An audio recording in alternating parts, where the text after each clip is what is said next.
Hello दोस्तों, नमस्कार। Welcome to my YouTube channel GS Junction. आज हम लोग झारखंड जीके का एमसीक्यू टेस्ट मारेंगे गाइस, और ये सीएनटी से रिलेटेड क्वेश्चन है। ठीक है, तो चलिए एमसीक्यू टेस्ट स्टार्ट करते हैं guys.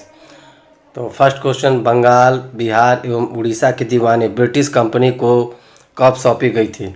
Option A 1757, option B 1760, option C 1762, option D 1765। बताइए।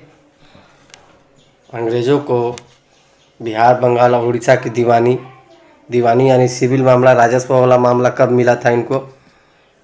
तो बताइए गाइस, क्या होगा इसका आंसर? क्वेश्चन को बिल्कुल आराम से पढ़े, उसके बाद इसका आंसर दे दोस्तों। तो इसका आंसर होगा ऑप्शन डी होगा। 1765 में ब्रिटिश कंपनी को मुगल बादशाह द्वारा बिहार, बंगाल और उड़ीसा की दीवानी मिली थी। चलिए नेक्स्ट क्वेश्चन। और गाइस, अगर वीडियो अच्छा लगे तो इसको सब्सक्राइब कर ले हमारे चैनल को, और बेल आइकन भी दबा ले, ताकि जो भी हमारे तरफ से नोटिफिकेशन जाए सबसे पहले आपको मिले। तो अगला क्वेश्चन देखते हैं। निम्न में से कहाँ के राजा ने अंग्रेज कैप्टन कैमक के आगमन का विरोध नहीं किया था? Option A Khagaria, option B Singhbhum, option C Palamu, option D Chota Nagpur. तो बताइए क्या होगा इसका आंसर दोस्तों? कहाँ के राजा, क्षेत्रीय राजा, कैमक के आगमन पर विरोध नहीं किया था? इसका आंसर बताइए दोस्तों। इसका आंसर ऑप्शन बी होगा। सिंहभूम के राजा कैप्टन कैमक के आने पर विरोध नहीं किया था। चलिए नेक्स्ट क्वेश्चन। राजस्व का भुगतान चतरा के कलेक्टर को कब तक किया गया था? ऑप्शन ए 1758, ऑप्शन बी 1778 ईस्वी, ऑप्शन सी 1799 ईस्वी, ऑप्शन डी 1802 ईस्वी। तो बताइए भाई लोग, इसका क्या आंसर होगा? चतरा के कलेक्टर को राजस्व कब तक दिया गया? और दोस्तों, एमसीक्यू टेस्ट आप जरूर लगाएं, इससे आप खुद से जज कर सकते हैं कि आपका तैयारी कैसा चल रहा है। तो इसका आंसर ऑप्शन सी होगा। 1799 तक चतरा के कलेक्टर को राजस्व मिलता रहा। चलिए नेक्स्ट क्वेश्चन। सर्वप्रथम भारतीय एजेंट की नियुक्ति जिलों में की गई और उसका मुख्यालय खाली स्थान रखा गया। Option A Ranchi, option B Murshidabad, option C Calcutta, option D Bokaro. तो बताइए, भारतीय एजेंट की नियुक्ति ब्रिटिश टाइम में ये क्वेश्चन है भाई, और उसका मुख्यालय कहाँ रखा गया था बताइए। तो देखिए, इसका आंसर ऑप्शन डी बी होगा। मुर्शिदाबाद में इसका मुख्यालय रखा गया था। भारतीय एजेंट की नियुक्ति की गई थी, ठीक है ना। जब उसको जमींदारी प्रथा मिल गई थी अंग्रेजों को, तो उन्होंने लागू किया था पूरे झारखंड, बिहार, बंगाल पे और उड़ीसा पे किया था। और उसका मुख्यालय कहाँ था? तो उसका मुख्यालय मुर्शिदाबाद था। चलिए नेक्स्ट क्वेश्चन देखते हैं दोस्तों। राजस्व जिलों की निगरानी हेतु किसकी नियुक्ति की गई थी? ऑप्शन ए अमीर, ऑप्शन बी अमीन, ऑप्शन सी काश्तकार, ऑप्शन डी खुई। तो बताइए, राजस्व जिलों की निगरानी के लिए, जांच करने के लिए किसकी नियुक्ति की गई थी? बताइए दोस्तों, ये इंपॉर्टेंट क्वेश्चन है।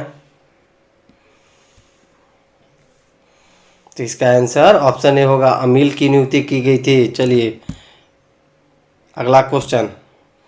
18 सितंबर 1789 में लिए गए अंतिम संकल्प में कहाँ के राजा के लिए प्रेजेंट फुटिंग शब्द का प्रयोग किया गया था? Option A Ramgarh, option B Hazaribagh, option C Palamu, option D Nagpur. तो बताइए इसका दोस्तों क्या होगा आंसर? 1789 में अंतिम संकल्प में कहाँ के राजा के लिए प्रेजेंट फुटिंग शब्द का प्रयोग किया गया था? तो इसका आंसर ऑप्शन डी होगा। नागपुर के राजा के लिए प्रेजेंट फुटिंग शब्द का प्रयोग किया गया था। ठीक है, चलिए नेक्स्ट क्वेश्चन देखते हैं हम लोग। 4 जून 1809 को थाना व्यवस्था लागू कर दी गई, जिसका नियंत्रण खाली स्थान मजिस्ट्रेट के अंतर्गत था। Option A Ranchi, option B Ramgarh, option C Dhanbad, option D Bokaro. तो बताइए, किसके नियंत्रण के अंतर्गत था? तो इसका आंसर ऑप्शन बी होगा। रामगढ़ मजिस्ट्रेट के अंतर्गत थाना व्यवस्था को लागू किया गया था और उसका नियंत्रण रामगढ़ मजिस्ट्रेट रखते थे। चलिए नेक्स्ट क्वेश्चन। स्थानीय जमींदार और जागीरदार खाली स्थान भूमि पर किसी प्रकार का कोई दावा या हक नहीं कर सकते थे। Option A Bhuinhari, option B Mundari, option C Khuntkatti, option D A B C तीनों। तो बताइए इसका आंसर क्या होगा। फिर से क्वेश्चन मैं रिपीट कर दे रहा हूँ दोस्तों। स्थानीय जमींदार और जागीरदार खाली स्थान भूमि पर किसी प्रकार का कोई हक या दावा नहीं कर सकते थे। Option A Bhuinhari, option B Mundari, option C Khuntkatti, option D A B C तीनों, यानी इनमें से सभी। तो बताइए कौन सी जमीन का दावा नहीं कर सकते थे स्थानीय जमींदार और जागीरदार। क्या होगा। इंपॉर्टेंट क्वेश्चन है, भी आइएगा इस एकदम CGL और जेटेट में छपेगा ही। तो इसका आंसर ऑप्शन डी होगा, ए बी सी तीनों। भुइयारी, खुटकट्टी और मुंडारी भूमि पर जमींदार और जागीरदार कब्जा नहीं कर सकते थे। चलिए नेक्स्ट क्वेश्चन देखते हैं। ब्रिटिश सरकार द्वारा भू राजस्व की प्राप्ति के लिए किस अधिनियम का प्रयोग किया गया। ऑप्शन ए रेगुलेशन अधिनियम 1792, ऑप्शन बी रेगुलेशन अधिनियम 1793, ऑप्शन सी रेगुलेशन अधिनियम 1773, ऑप्शन डी रेगुलेशन अधिनियम 1893।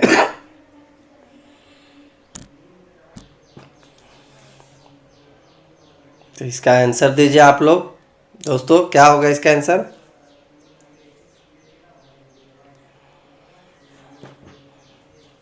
तो इसका आंसर ऑप्शन बी होगा, रेगुलेशन अधिनियम 1793 के तहत ब्रिटिश सरकार भू राजस्व की प्राप्ति करते थे। चलिए नेक्स्ट क्वेश्चन।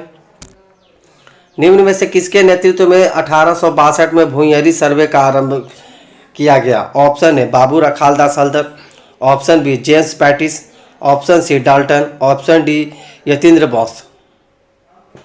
तो बताइए 1862 में भुइयारी सर्वे किसके नेतृत्व में आरंभ किया गया था। क्या होगा दोस्तों इसका आंसर। और दोस्तों आप लोग मेरे साथ कमेंट बॉक्स में ज़्यादा से ज़्यादा आंसर दें, इससे आपको खुद से जज कर पाइएगा कि आपका तैयारी कैसा और किस लेवल पे पहुंचा है। तो इसका आंसर ऑप्शन ए होगा, बाबू रखालदास हल्दर के नेतृत्व में 1862 में भुइयारी सर्वे प्रारंभ किया गया था। और दोस्तों मैं जितना भी MCQ टेस्ट लगवा रहा हूँ ये JCC और जेटेट के एग्जाम में इंपॉर्टेंट क्वेश्चन है गाइस, यहीं से सबसे ज़्यादा क्वेश्चन आता है।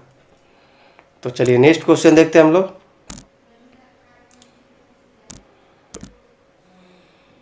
चलिए दोस्तों अगला क्वेश्चन देखते हैं। प्रशासनिक सुधार की प्रक्रिया के अंतर्गत कब Chota Nagpur land and tenant proceeding act लाया गया। ऑप्शन है 1862 ईस्वी, option B 1865, option C 1869, option D 1879। तो बताइए प्रशासनिक सुधार की प्रक्रिया के अंतर्गत कब Chota Nagpur land and tenant proceeding act लाया गया। तो इसका आंसर ऑप्शन डी होगा, 1879 ईस्वी में Chota Nagpur land and tenant proceeding act लाया गया। चलिए next question. Bengal tenancy act कब पारित किया गया। VBI है guys. Option A 1862, option B 1870, option C 1885, option D 1897। तो बताइए बंगाल टेनेंसी एक्ट कब लाया गया। तो इसका आंसर क्या होगा भाई लोग बताइए दोस्तों। तो इसका आंसर ऑप्शन सी होगा, 1885 में बंगाल टेनेंसी एक्ट पारित किया गया। चलिए नेक्स्ट क्वेश्चन। सन 1902 में पहला सर्वे कहां से प्रारंभ हुआ था। Option A Chota Nagpur, option B Singhbhum, option C Ramgarh, option D Tamar. तो बताइए इसका आंसर। 1902 में पहला सर्वे कहां से प्रारंभ किया गया था, भूमि का सर्वे। तो गाइस इसका आंसर दीजिए आप लोग। तो इसका आंसर ऑप्शन ए होगा, छोटा नागपुर से पहला सर्वे प्रारंभ किया गया था 1902 ईस्वी में। चलिए नेक्स्ट क्वेश्चन। छोटा नागपुर काश्तकारी अधिनियम कब लागू हुआ। VBI है गाइस। ऑप्शन ए 1 जनवरी 1908, option B 1 April 1908, option C 11 नवंबर 1908, ऑप्शन डी 1 दिसंबर 1908। तो बताइए। छोटा नागपुर काश्तकारी अधिनियम, इसको सीएनटी कहा जाता है, सीएनटी कब लागू हुआ था? तो इसका आंसर क्या होगा दोस्तों? तो इसका आंसर ऑप्शन सी होगा, 11 नवंबर 1908 को छोटा नागपुर काश्तकारी अधिनियम लागू हुआ था। चलिए नेक्स्ट क्वेश्चन। छोटा नागपुर काश्तकारी अधिनियम का ब्लूप्रिंट किसने तैयार किया था? इंपॉर्टेंट है ये गाइस, एग्जाम में छपेगा ये question. Option A John Hoffman, option B John Dalton, option C Cunningham, option D John Leslie. तो बताइए इसका आंसर क्या होगा? तो छोटा नागपुर काश्तकारी अधिनियम का ब्लूप्रिंट जॉन हॉफमैन ने तैयार किया था। इसका आंसर ऑप्शन ए होगा। नेक्स्ट क्वेश्चन देखते हैं। छोटा नागपुर काश्तकारी अधिनियम में 19 अध्याय और खाली स्थान धाराएं हैं। ऑप्शन ए 251, ऑप्शन बी 261 धाराएं, ऑप्शन सी 271 धाराएं, ऑप्शन डी 281 धाराएं। तो बताइए इसका क्या होगा आंसर? तो इसका आंसर बताइए भाई लोग। तो दोस्तों इसका आंसर ऑप्शन सी होगा, 271 धाराएं हैं और 19 अध्याय है सीएनटी के अधिनियम में। चलिए नेक्स्ट क्वेश्चन। अध्याय 1 के तहत इस अधिनियम का विस्तार झारखंड के किन क्षेत्रों में होगा? ऑप्शन ए उत्तरी छोटा नागपुर, ऑप्शन बी दक्षिणी Chota Nagpur, option C Singhbhum, option D A B दोनों। तो बताइए इसका क्या होगा? छोटा नागपुर अधिनियम का विस्तार अध्याय 1 में लिखा गया है, तो झारखंड के किन क्षेत्रों में होगा? तो इसका आंसर ऑप्शन डी होगा दोस्तों, ए बी दोनों क्षेत्रों में होगा। उत्तरी छोटा नागपुर और दक्षिणी छोटा नागपुर दोनों क्षेत्रों में यह अधिनियम का विस्तार होगा। चलिए नेक्स्ट क्वेश्चन। छोटा नागपुर काश्तकारी अधिनियम 1908 के तहत अध्याय 1 में निम्न में से किसे परिभाषित नहीं किया गया है? ऑप्शन ए भूस्वामी, ऑप्शन बी भूगत बंधक, option C Korkar, option D महाजन। तो बताइए सीएनटी 1908 के तहत अध्याय 1 में किसे परिभाषित नहीं किया गया है? तो क्या होगा दोस्तों? तो इसका आंसर ऑप्शन डी होगा, महाजन को अध्याय 1 में परिभाषित नहीं किया गया है। बाकी भूस्वामी भूगत बंधक को किया गया है और कोरकर भी परिभाषित किया है। तो इसका आंसर ऑप्शन डी होगा। चलिए नेक्स्ट क्वेश्चन। छोटा नागपुर काश्तकारी अधिनियम 1908 के तहत अस्थायी भूधृति का अभिप्राय होता है वह भूमि जो खाली स्थान है। ऑप्शन ए वंशगत, ऑप्शन बी सरकार द्वारा दी गई हो, ऑप्शन सी स्वयं जंगल साफ करके रहने या कृषि योग्य बनाई गई हो, ऑप्शन डी पट्टे पर ली गई भूमि। तो बताइए अस्थायी भूधृति का क्या अभिप्राय होता है? इंपॉर्टेंट क्वेश्चन है। तो इसका आंसर ऑप्शन ए होगा, वंशगत। वह भूमि जो वंशगत है वह अस्थायी भूधृति का अर्थ है। चलिए नेक्स्ट क्वेश्चन। छोटा नागपुर काश्तकारी अधिनियम 1908 की किस धारा में यह उल्लेख है कि ऐसा व्यक्ति जो अपनी जमीन या किसी दूसरे की जमीन खेती कार्य के लिए धारण किए हुए है एवं लगान चुकाता हो? Option A 4, option B 5, option C 6, option D 7। तो बताइए किस धारा में उल्लेख है?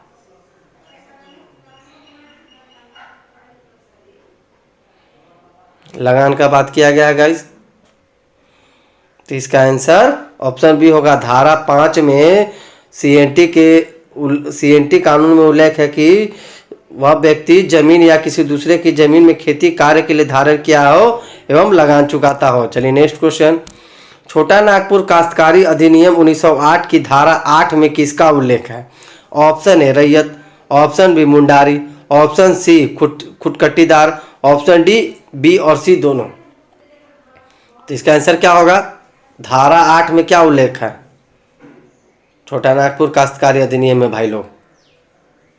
तो इसका आंसर क्या होगा बताइए आप लोग, कमेंट बॉक्स में आंसर दीजिए। तो इसका आंसर ऑप्शन डी होगा, बी और सी दोनों। देखिए मुंडारी और खुटकटीदार दोनों का उल्लेख धारा 8 में है। ठीक है, चलिए नेक्स्ट क्वेश्चन। छोटा नागपुर काश्तकारी अधिनियम 1908 के अध्याय 3 में किसका उल्लेख है? ऑप्शन ए भूधारक, ऑप्शन बी काश्तकारों के वर्ग, ऑप्शन सी रैयत, ऑप्शन डी इनमें से सभी। तो बताइए अध्याय 3 में किसका उल्लेख है? छोटा नागपुर काश्तकारी अधिनियम में, बताइए। तो इसका आंसर ऑप्शन ए होगा, भूधारा का उल्लेख अध्याय 3 में है, छोटा नागपुर काश्तकारी अधिनियम के अध्याय 3 में। चलिए नेक्स्ट क्वेश्चन।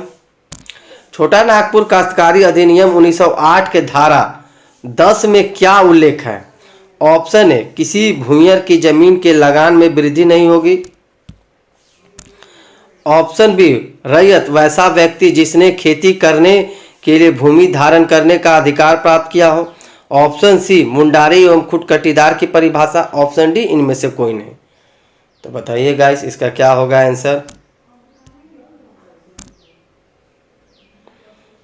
तो इसका आंसर ऑप्शन ए होगा, किसी भूमियर की जमीन के लगान में वृद्धि नहीं होगी। यह धारा 10 में उल्लेख है। चलिए नेक्स्ट क्वेश्चन। छोटा नागपुर काश्तकारी अधिनियम 1908 की किस धारा में यह उल्लेख है कि भूस्वामी जमीन की रजिस्ट्री करने से इनकार करता है तो अंतरिक्ष उपायुक्त के पास आवेदन कर सकता है? Option A 10, option B 11, option C 12, option D 13। तो किस धारा में उल्लेख है गाइस, बताइए। तो इसका आंसर ऑप्शन बी होगा, धारा 11 में उल्लेख है कि भूस्वामी जमीन की रजिस्ट्री करने से इनकार करता है तो अंतरिक्ष उपायुक्त के पास वह आवेदन कर सकता है। चलिए नेक्स्ट क्वेश्चन। किस धारा में यह उल्लेख है कि धारा 11 के तहत किसी जमीन की रजिस्ट्री होने पर भी भूस्वामी उसे पुनः ग्रहणीय जमीन को वापस ले सकता है? Option A 12, option B 13, option C 14, option D 15। तो बताइए।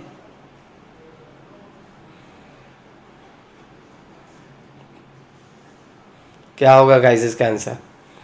तो इसका आंसर ऑप्शन डी होगा, धारा 15 के तहत किसी जमीन की रजिस्ट्री होने पर भी भूस्वामी उसे पुनः वापस ले सकता है। चलिए नेक्स्ट क्वेश्चन। छोटा नागपुर काश्तकारी अधिनियम 1908 के किस अध्याय में रैयत शब्द को परिभाषित किया है? VVI है guys. Option A 2, option B 3, option C 4, option D 5। तो बताइए किस अध्याय में है? तो इसका आंसर ऑप्शन सी होगा, अध्याय 4 में रैयत शब्द का उल्लेख है, परिभाषा दिया गया है CNT कानून में। चलिए नेक्स्ट क्वेश्चन। छोटा नागपुर काश्तकारी अधिनियम 1908 के तहत किसी रैयत का अधिभोग अधिकार हो, उस भूमि पर खाली स्थान वर्ष न तो खेती की हो और न ही उसे धारित किया गया हो। ऑप्शन ए 8 वर्ष, ऑप्शन बी 9 वर्ष, ऑप्शन सी 10 वर्ष, ऑप्शन डी 12 वर्ष। तो बताइए।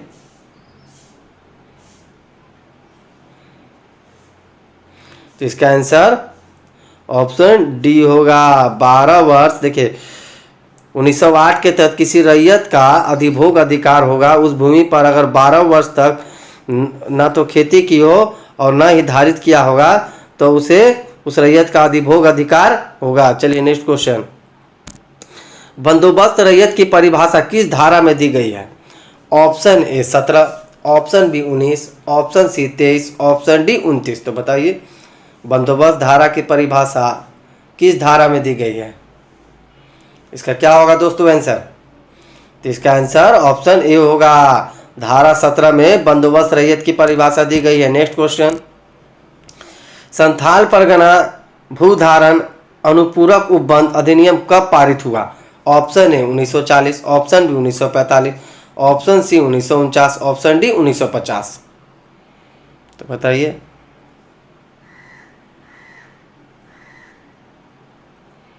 क्या होगा दोस्तों इसका आंसर? तो देखिए संथाल परगना भूधारण अनुपूरक उपबंध 1950 में लागू हुआ, पारित हुआ। इसका आंसर ऑप्शन डी होगा। और बना कब? तो 1949 में बना था और 1950 में यह लागू हुआ। चलिए नेक्स्ट क्वेश्चन। CNT कानून में धारा 24 से 36 में किसका उल्लेख है? ऑप्शन ए लगान का निर्धारण, ऑप्शन बी जोत का बंटवारा, ऑप्शन सी लगान वृद्धि या कमी का कारण, ऑप्शन डी इनमें से सभी। तो बताइए धारा 24 से 36 तक किसका उल्लेख है? तो इसका आंसर दोस्तों ऑप्शन डी होगा, इनमें से सभी का उल्लेख 24 से 36 में है। लगान का निर्धारण, जोत का बंटवारा, लगान में वृद्धि या कमी, ये देखिए 24 से 36 धारा में उल्लेख है। चलिए नेक्स्ट क्वेश्चन। छोटा नागपुर काश्तकारी अधिनियम 1908 के अध्याय 5 में किसका उल्लेख है? ऑप्शन है खुटकट्टी अधिकार प्राप्त रैयत, ऑप्शन बी भूधारक, ऑप्शन सी अनधिभोगी रैयत, ऑप्शन डी बंजर भूमि का बंदोबस्त। तो बताइए गाइस इसका आंसर क्या होगा? तो देखिए अध्याय 5 में छोटा नागपुर काश्तकारी अधिनियम के अध्याय 5 में खुटकट्टी अधिकार प्राप्त रैयत का उल्लेख है। इसका आंसर ऑप्शन ए होगा। चलिए नेक्स्ट क्वेश्चन। अनधिभोगी रैयत और उसके स्वामी के बीच करार पर लगान की दर तय की जाएगी, जिसका उल्लेख धारा खाली स्थान में है। Option A 36, option D B 38, option C 40, option D 41। तो बताइए कौन से धारा में उल्लेख है कि उसका स्वामी के बीच लगान तय किया जाएगा? तो इसका आंसर ऑप्शन बी होगा, धारा 38 में उल्लेख है। चलिए नेक्स्ट क्वेश्चन। अनधिभोगी रैयत को बेदखल किए जाने के आधार कितने दिनों के अंदर पिछले 2 वर्षों का लगान चुकाने में असफल रहने पर होगा? ऑप्शन ए 58 दिनों, ऑप्शन बी 65 दिनों, ऑप्शन सी 75 दिनों, ऑप्शन डी 90 दिनों। तो बताइए कितने दिनों तक अगर वो लगान नहीं चुकाता है तो उसको अनधिभोगी को रैयत बेदखल किया जाएगा? तो इसका आंसर ऑप्शन डी होगा। अगर 90 दिनों तक वह लगान चुकाने में, पिछले 2 वर्षों का लगान चुकाने में 90 दिनों में असफल रहा तो उसका जमीन को बेदखल किया जाएगा। चलिए नेक्स्ट क्वेश्चन। छोटा नागपुर काश्तकारी अधिनियम 1908 की किस धारा में छूट प्राप्त भूमियों के संबंध में उल्लेख मिलता है? Option A 41, option B 42, option C 43, option D 44। तो इसका आंसर क्या होगा गाइस? तो देखिए छोटा नागपुर काश्तकारी अधिनियम 1908 की धारा 43 के तहत छूट प्राप्त भूमियों के संबंध में उल्लेख मिलता है। इसका आंसर ऑप्शन सी होगा। चलिए नेक्स्ट क्वेश्चन। छोटा नागपुर काश्तकारी अधिनियम 1908 की धारा 45 के तहत किसका उल्लेख किया गया है? ऑप्शन है रैयतों द्वारा अपने अधिकारों का अंतरण, ऑप्शन बी भूस्वामी प्रत्येक दिए हुए पट्टे की शर्तों के अनुरूप एक प्रतिलेख पाने का हकदार होगा, ऑप्शन सी छूट प्राप्त भूमियां, ऑप्शन डी प्रत्येक रैयत अपने भूस्वामी से एक पट्टा प्राप्त करने का हकदार होगा। तो बताइए गाइस इसका क्या आंसर होगा?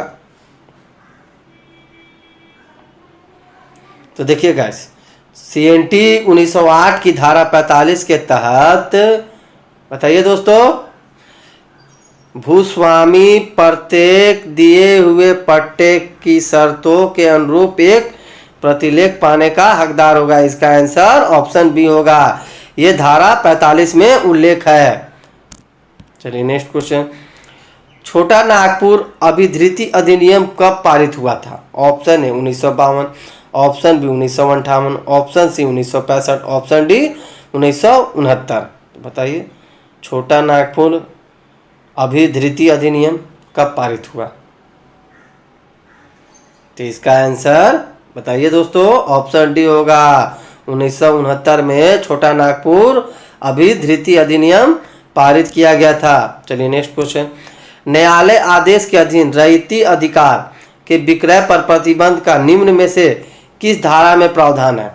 ऑप्शन ए धारा 45, ऑप्शन बी धारा 47, ऑप्शन सी धारा 49, ऑप्शन डी धारा 51। तो बताइए इसका आंसर क्या होगा दोस्तों? बताइए, और क्वेश्चन को बिल्कुल आराम से पढ़े उसके बाद आंसर दीजिए दोस्तों। तो इसका आंसर ऑप्शन बी होगा। धारा 47 में रैयती अधिकार के विक्रय पर प्रतिबंध का प्रावधान है। और गाइस अगर वीडियो अच्छा लगे तो इसको एक शेयर कर दे आप अपने व्हाट्सएप और टेलीग्राम के स्टडी ग्रुप में, ताकि ज़्यादा से ज़्यादा टेस्ट मार सके लोग। चलिए नेक्स्ट क्वेश्चन देखते हैं गाइस।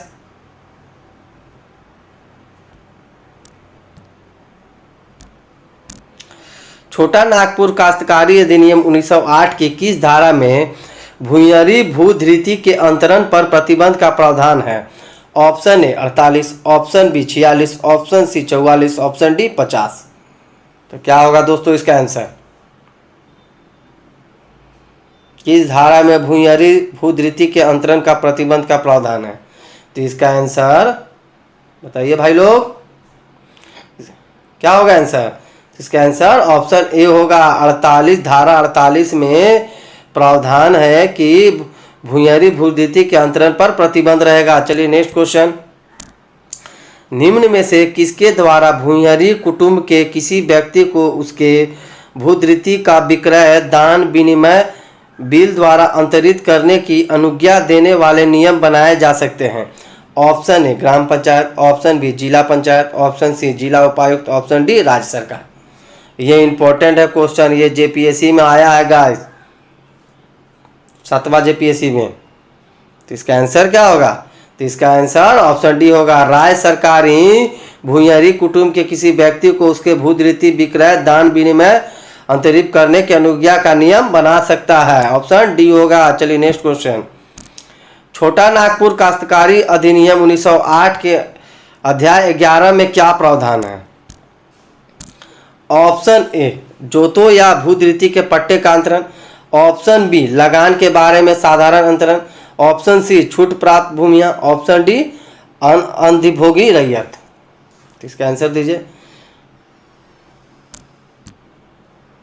बताइए 11 में क्या प्रावधान है? तो इसका आंसर ऑप्शन बी होगा। लगान के बारे में साधारण अंतरण का उल्लेख 11वीं अध्याय में है। छोटा नागपुर के काश्तकारी अधिनियम के 11वीं अध्याय में इसका उल्लेख है। चलिए नेक्स्ट क्वेश्चन। भुगतान नगद लगान किसी वर्ष की प्रत्येक तिमाही में 4 समान किस्तों में दे होगा। इसका किस धारा में प्रावधान है? Option A 48, option B 49, option C 50, option D 52। तो इसका आंसर दीजिए गाइस। तो इसका आंसर ऑप्शन डी होगा। धारा 52 में उल्लेख है कि भुगतान नगद में कर सकते हैं, वर्ष की प्रत्येक तिमाही में 4 समान किस्तों में दे सकते हैं। चलिए नेक्स्ट क्वेश्चन। इंस्टॉलमेंट पे आप दे सकते हैं टैक्स।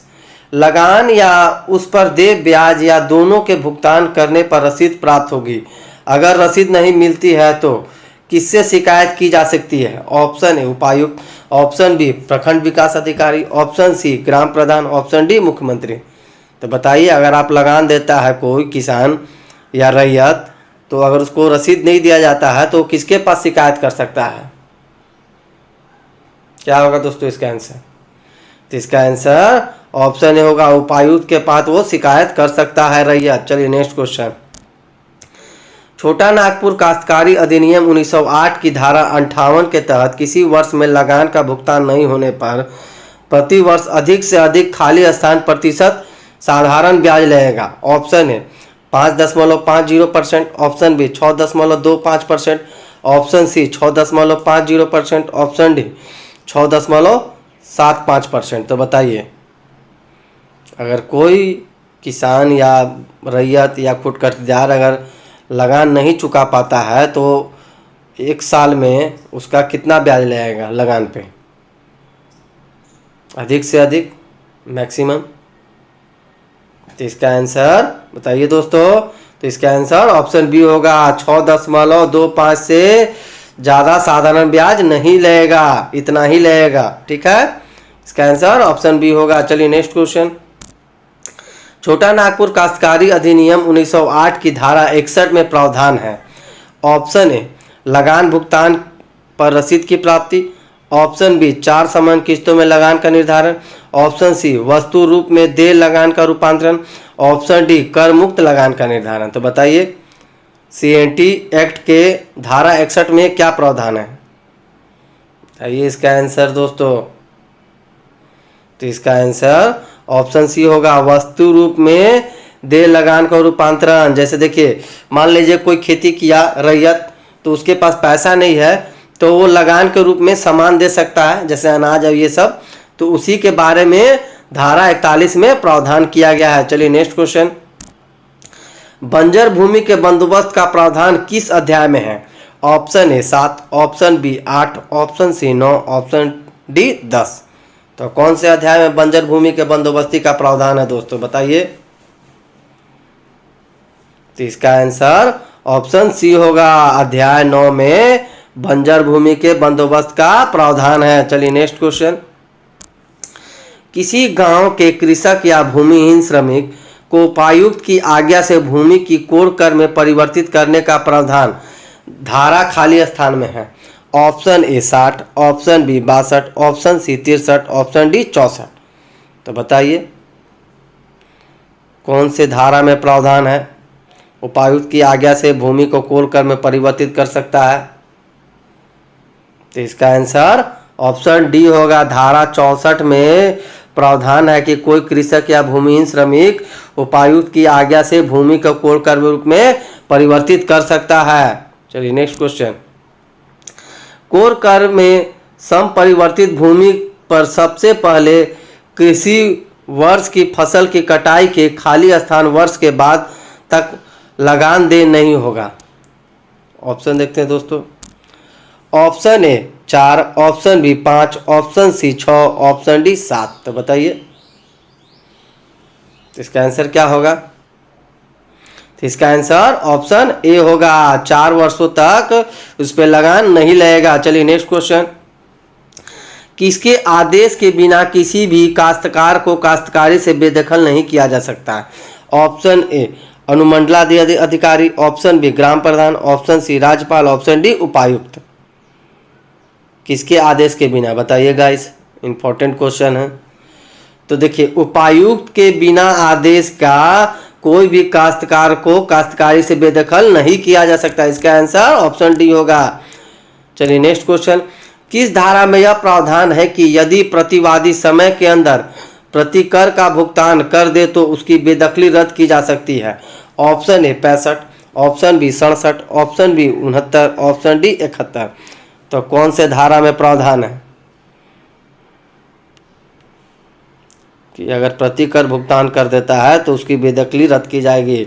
VBI है गाइस ये। इसका आंसर ऑप्शन सी होगा, धारा 69 यानी 69 में प्रावधान है कि कोई प्रतिवादी समय के अंदर प्रतिकर का भुगतान कर दे तो उसकी बेदखली रद्द की जा सकती है। चलिए नेक्स्ट क्वेश्चन।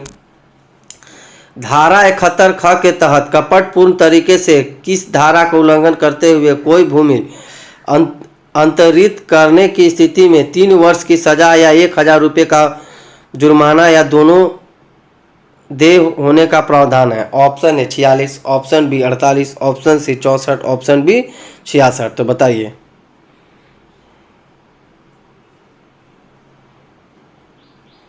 क्या होगा दोस्तों इसका आंसर।